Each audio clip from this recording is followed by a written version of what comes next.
मोदी इस्तीफा दो, इस्तीफा दो, इस्तीफा दो। सरकार निकम्मी है, सरकार बदलनी है, सरकार निकम्मी है, सरकार बदलनी है।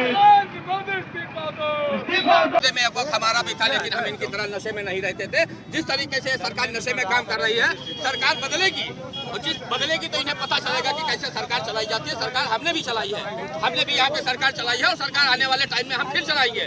लेकिन जिस तरीके से ये काम कर रहे हैं और ये पुलिस के आड़ में जिस तरीके से इन्होंने गुंडे पाल रखे हैं, गुंडों से हमारी बहन बेटियों को जिस तरीके से इन्होंने दिल्ली के अंदर मारा है, इसका सूद समय बदला वापस लिया जाएगा। इस चीज को सरकार कान खोल कर सुन। जिन्हें आप छात्र बता रहे हैं, अगर वही छात्र उपद्रव करेंगे तो पुलिस क्या करेगी? उसको चिन्हित करे, उसको चिन्हित करके अगर कोई आदमी गलत है, अगर वो सगा भाई भी मेरा अगर चिन्हित करके है गलत है, तो उसे जेल की सलाखों के पीछे डाले। उसके आड़ में सारी बहन बेटियों को नंगा न करे।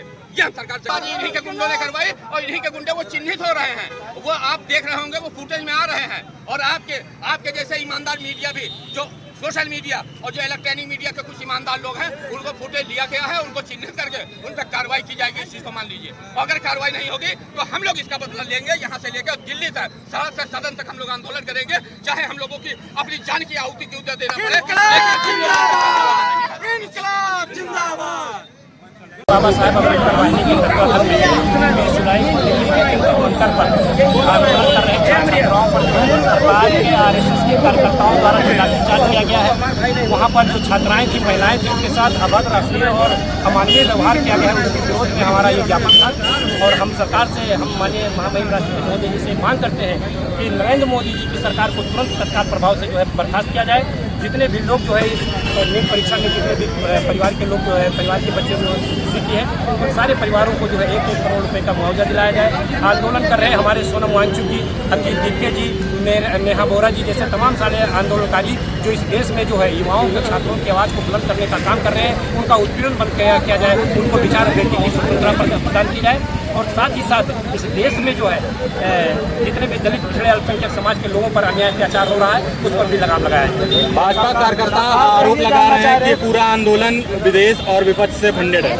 सरकार से ये भी कहा जाए कि एक महिला के ऊपर 11 लोगों ने अत्याचार किया और जहाँ देखो वहाँ महिलाओं के साथ इतना अत्याचार हो रहा है। मोदी जी क्या कर रहे हैं? अंधेरे हैं कि बहरे हैं? उनके आँख से दिखता नहीं, कान से सुनाई नहीं देता।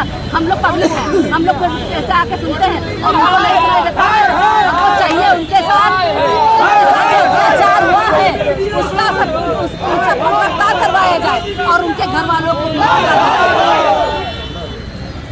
इस आंदोलन पर आरोप लग रहा है कि ये आंदोलन पूरी तरह से सरहद पार से प्रायोजित है और विपक्षी पार्टी अंदर से फंडिंग कर रही इस है। देश में जो है आस्था के केंद्र जो है भगवान राम के मंदिर से 200 करोड़ चोरी करने वाले जो हमारे ऊपर ये आक्षेप लगा रहे हैं, ये केवल हम लोगों को तोड़ने का काम कर रहे हैं। कहीं से कोई फंडिंग नहीं है।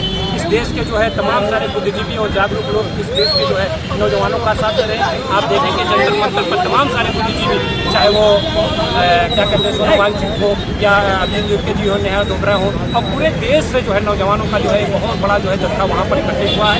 ये केवल और केवल हम लोगों को कमजोर करने की उनकी साजिश है। ये सरकार पूरी तरीके से विफल है।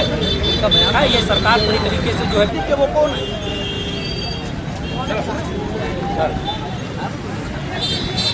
सर, सिर्फ एक बात मैं आपसे कहना चाहता हूं, जो सरकार तक आप पहुंचाइए। करवाई थी पत्थरबाजी, इन्हीं के गुंडों ने करवाई और इन्हीं के गुंडे वो चिन्हित हो रहे हैं। वो आप देख रहे होंगे, वो फुटेज में आ रहे हैं। और आपके जैसे ईमानदार मीडिया भी, जो सोशल मीडिया और जो इलेक्ट्रॉनिक मीडिया के कुछ ईमानदार लोग हैं, उनको फुटेज दिया गया है, उनको चिन्हित करके उन पर कार्रवाई की जाएगी। इसको मान लीजिए। अगर कार्रवाई नहीं होगी तो हम लोग इसका बदला लेंगे। यहाँ से लेकर दिल्ली तक, सड़क से सदन तक हम लोग आंदोलन करेंगे, चाहे हम लोगों की अपनी जान की आहुति क्यों देना पड़े।